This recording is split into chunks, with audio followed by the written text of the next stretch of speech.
Nagbabanggaan ngayon si SP Chis Escudero at Senador Amy Marcos dahil sa tangkang pagpapakulong ng isang opisyal ng Malacanang sa Senado. Ang detalye sa agenda report ni Hannah T.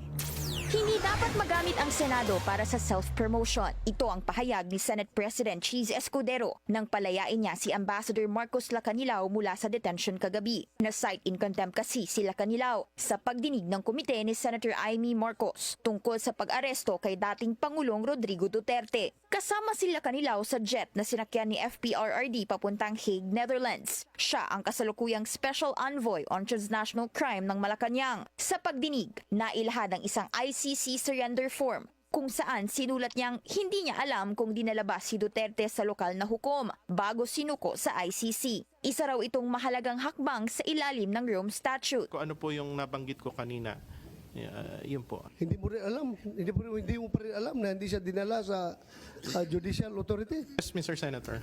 Hindi mo alam.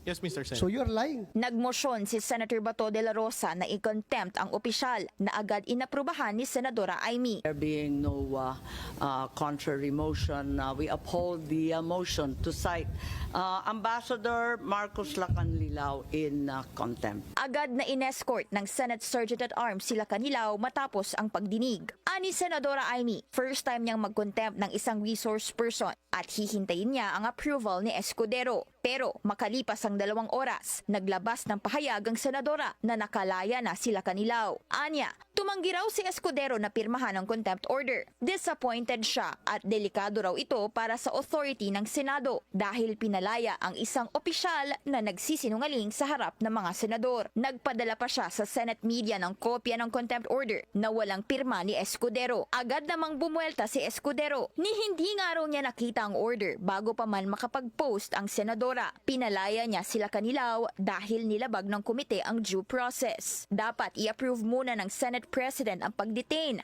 sang-ayon sa Senate rules. Palag ni Escudero, hindi niya hahayaang magamit ang Senado para sa petty partisan interests, lalo na ng mga tatakbo sa halalan.